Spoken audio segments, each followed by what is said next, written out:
शहर से दूर एक जंगल में टोनी चिड़िया रहा करती थी। उसका एक बाग था जहाँ उसने आम के पेड़ लगाए हुए थे और वो आम बेचकर घर का खर्च चलाती थी। एक दिन बाग से वो ताजा और पके हुए आम तोड़कर बाजार में बेचने के लिए जाती है। आम ले लो, ताजा ताजा पके हुए रसीले आम ले लो। शाम होने तक टोनी के लगभग सारे आम बिक जाते हैं और बस थोड़े से ही आम बचते हैं। टोनी बचे हुए आम लेकर निकल पड़ती है। रात काफी हो चुकी होती है। रास्ते में काफी सुनसान और वीरान जगह पड़ती है और उस जगह पर एक भूतिया चिड़िया का वास होता है। वो भूतिया चिड़िया बहुत समय से भूखी होती है। जैसे ही वो टोनी को वहाँ से गुजरता हुआ देखती है तो उसके चेहरे पर खुशी की चमक आ जाती है। अरे वाह, आज तो बहुत समय बाद कोई यहाँ से गुजरा है। आज इस चिड़िया को खाकर अपना पेट भरूंगी। हा हा हा हा, बहुत मजा आएगा। वे भूतिया चिड़िया टोनी के पास जा ही रही होती है कि तभी उसकी नजर टोकरी में रखे आमों पर पड़ती है। तभी भूतिया चिड़िया कुछ आमों को उठा लेती है और देखने लगती है और फिर उन्हें खाकर देखती है। अरे वाह, ये तो बहुत ही स्वादिष्ट है। ऐसी चीज तो मैंने कभी नहीं खाई पहले। और अब भूतिया चिड़िया टोकरी में पड़े सारे आम एक एक करके खा जाती है। उसे और आम खाने का मन होता है और वे सोचती है क्यों ना टोनी चिड़िया के पीछे पीछे उसके घर ही चली जाए। ऐसे उसे और भी आम खाने को मिल जाएंगे। भूतिया चिड़िया टोनी के पीछे पीछे उसके घर जाने लगती है। टोनी को ऐसा लगता है जैसे उसके पीछे कोई है। वे जल्दी से पीछे मुड़कर देखती है लेकिन उसे कोई भी दिखाई नहीं देता। मुझे ऐसे लगा जैसे मेरे पीछे कोई है, लेकिन यहाँ तो कोई भी नहीं है। टोनी को वहाँ भूतिया चिड़िया दिखाई नहीं देती। फिर वो भूतिया चिड़िया टोनी के पीछे पीछे उसके घर आ जाती है। टोनी घर के अंदर चली जाती है लेकिन भूतिया चिड़िया दूसरे पेड़ पर जाकर बैठ जाती है और टोनी के सोने का इंतजार करने लगती है। इसके बाद भूतिया चिड़िया घर में आकर आम ढूंढने लगती है। वो घर का एक एक कोना देख लेती है लेकिन उसे कहीं भी आम नहीं मिलते। भूतिया चिड़िया को बड़ा ही गुस्सा आता है और बोलती है, आखिर वो चीज इस चिड़िया ने कहाँ छुपा रखी है जो इसकी टोकरी में थी। मुझे लगता है इसके पास और भी जरूर होगी। इसने कहीं और जगह छुपा रखी है। मैं भी ढूंढ कर ही रहूंगी। मैं इंतजार करूंगी। और फिर भूतिया चिड़िया सुबह होने और टोनी के उठने का इंतजार करने लगती है। जैसे ही टोनी सुबह उठकर अपने बाग में जाती है तो भूतिया चिड़िया भी उसके पीछे पीछे निकल पड़ती है। भूतिया चिड़िया को दूर से ही सारे आम दिख जाते हैं। वो तो खुशी से पागल हो जाती है।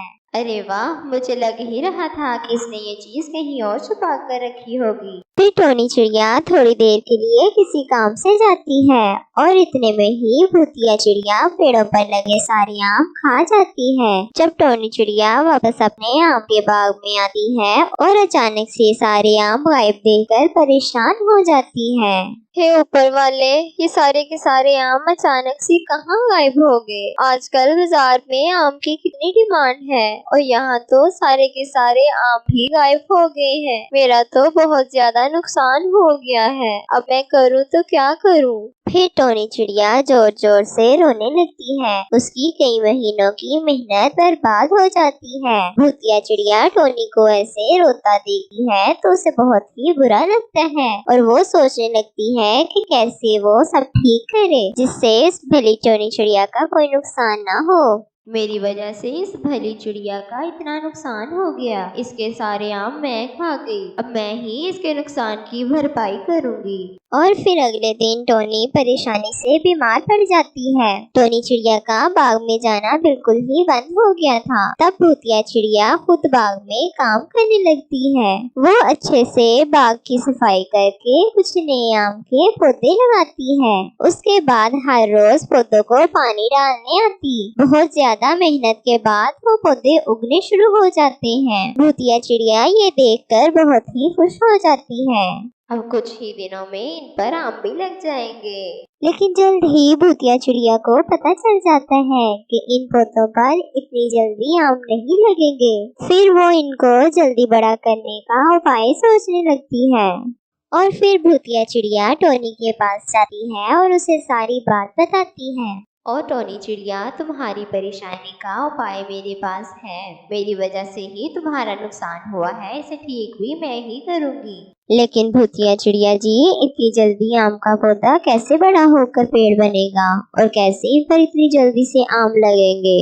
तुम मेरा एक पंख तोड़ लो और इसे अपने बाग के बीच में जाकर गाड़ दो और ठीक उसके गाड़ने के 24 घंटे बाद आम के पौधे पेड़ बन जाएंगे और उस पर ताज़ा आम लग जाएंगे। फिर टोनी चिड़िया ऐसा ही करती है। भूतिया चिड़िया के पंख को ले जाकर बाग में गाड़ देती है। अगले ही दिन सुबह होते ही टोनी अपने बाग में जाती है तो उसकी आंखें फटी की फटी ही रह जाती हैं, क्योंकि बाग के सारे पौधे पेड़ बन चुके थे और उन पर ताज़ा रसीले आम लगे हुए थे। फिर टोनी चिड़िया भूतिया चिड़िया का शुक्रिया अदा करती है और फिर तभी वहाँ से भूतिया चिड़िया गायब हो जाती है। जंगल की सबसे अमीर चिड़िया रानी, जो कि बड़ी दयालु और समझदार थी। एक दिन रानी चिड़िया की माँ कहती है, रानी, अब ब्याह के लायक हो गई हो, कब शादी करोगी? जंगल में आपको कोई पक्षी पसंद नहीं आया ब्याह के लिए? माँ, अभी मैंने ब्याह के बारे में सोचा नहीं है। रानी बिटिया, आपको ब्याह के लिए कैसा पक्षी चाहिए? माँ, ऐसा पक्षी जो समझदार और ईमानदार हो, उससे ब्याह करूँगी। अच्छा, तो रानी बिटिया, मैं आज ही जंगल में ऐलान करवाती हूँ, जो भी पक्षी तुमसे ब्याह करना चाहेगा वो यहाँ आ जाए और फिर तुम अपनी समझदारी से एक ईमानदार पक्षी का चुनाव कर लेना ब्याह के लिए। हाँ, ये ठीक है माँ। अगले ही दिन रानी चिड़िया की माँ जंगल में ऐलान करवाती है कि जो भी पक्षी रानी चिड़िया से ब्याह करना चाहता है तो रानी चिड़िया के पास चला जाए। थोड़ी ही देर बाद वहाँ कालू कौवा और दक्ष चिड़ा आते हैं। माँ, मैं इन दोनों पक्षियों में कैसे पता लगाऊं कि कौन ईमानदार है? ये कहते ही रानी चिड़िया को एक आइडिया आता है। रानी चिड़िया अपनी माँ से कहकर कालू कौवा और दक्ष चिड़ी को कुछ सोने के सिक्के देती है और कहती है, नदी के पास एक हीरे की दुकान है, जो भी सबसे पहले हीरे की अंगूठी लेकर आएगा मैं उसे ब्याह कर लूंगी। अब कालू कौवा और दक्ष चिड़ा सोने के सिक्के लेकर वहाँ से चले जाते हैं। सबसे पहले दक्ष चिड़ा दुकान पर पहुँचता है। सुनो, मुझे असली हीरे की अंगूठी दे दो। भैया, मेरे पास असली हीरे की अंगूठी नहीं है, मैं सिर्फ आर्टिफिशियल सामान बेचती हूँ। असली हीरे की अंगूठी लेने के लिए आपको जंगल से दूर जाना होगा। ये सुनकर दक्ष चिड़ा असली हीरे की अंगूठी लेने के लिए चला जाता है। दक्ष चिड़े के जाते ही कालू कौवा दुकान पर आ जाता है। सुनो चिड़िया, मुझे असली हीरे की अंगूठी दे दो। कालू भैया, मेरे पास असली हीरे की अंगूठी नहीं है, मैं तो आर्टिफिशियल जेवर बेचती हूँ। आपको जंगल से दूर जाना होगा, वहीं से असली हीरे की अंगूठी मिलेगी। अगर मैं जंगल से बाहर चला गया तो मुझे देर हो जाएगी, कहीं दक्ष चिड़ा मुझसे पहले ही अंगूठी ना ले आए, इसलिए नकली अंगूठी ही खरीद लेता हूँ मैं। कालू कौवा नकली अंगूठी लेकर रानी चिड़िया के पास जाता है। रानी चिड़िया, मैं अंगूठी लेकर आ गया हूँ, अब आप मुझसे ब्याह कर लो। रानी बिटिया, लगता है दक्ष चिड़ा धोखेबाज निकला, अभी तक नहीं आया वो। तुम कालू कौवे से ब्याह कर लो। इतने में दक्ष चिड़ा असली हीरे की अंगूठी लेकर आता है।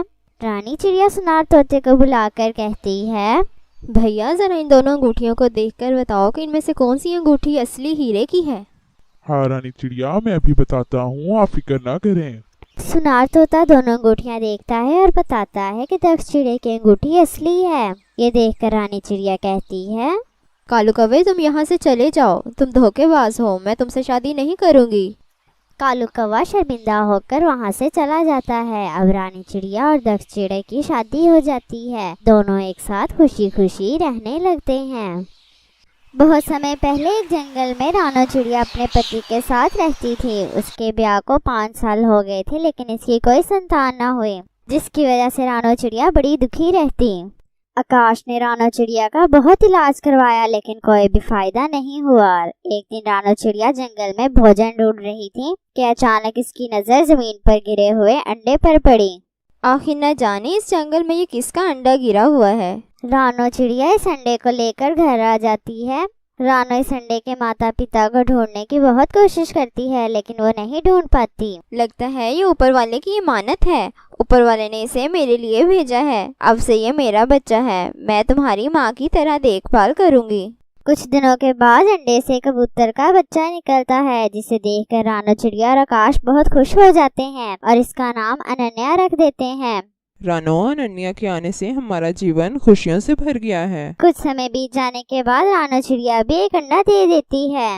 एक दिन आकाश किसी काम से दूसरे जंगल जा रहा था कि अचानक तेज आंधी के साथ बारिश शुरू हो जाती है। देखते ही देखते तेज बारिश तूफान में बदल जाती है और इसी में आकाश की मृत्यु हो जाती है। दूसरी तरफ रानो चिड़िया के अंडे से बच्चा निकलता है। ये तो बहुत ही सुंदर है। मैं अपनी बेटी का नाम अनामिका रखूंगी। जैसे ही रानो चिड़िया को आकाश की मृत्यु का पता चलता है तो वो बहुत रोती है। ये वक्त रानो चिड़िया के लिए बहुत मुश्किल भरा था, लेकिन इसने हिम्मत नहीं हारी और ऊपर वाले की मर्जी समझकर कबूल कर लिया। मैं अपनी बेटियों को ना सिर्फ माँ बल्कि पिता का भी प्यार दूंगी। मैं बड़े ही प्यार से तुम दोनों की परवरिश करूंगी।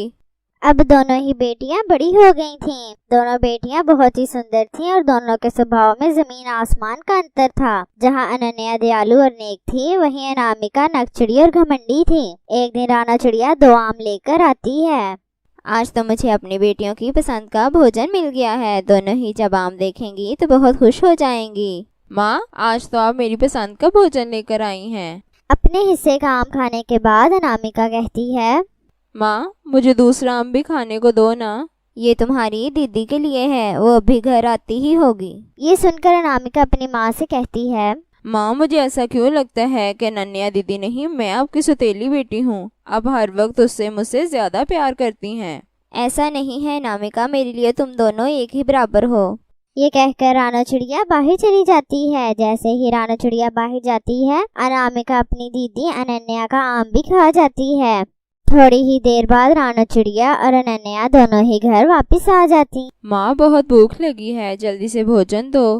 बेटा, मैं तुम दोनों के लिए आम लेकर आई थी, लेकिन लगता है अनामिका तुम्हारे हिस्से का आम भी खा गई है।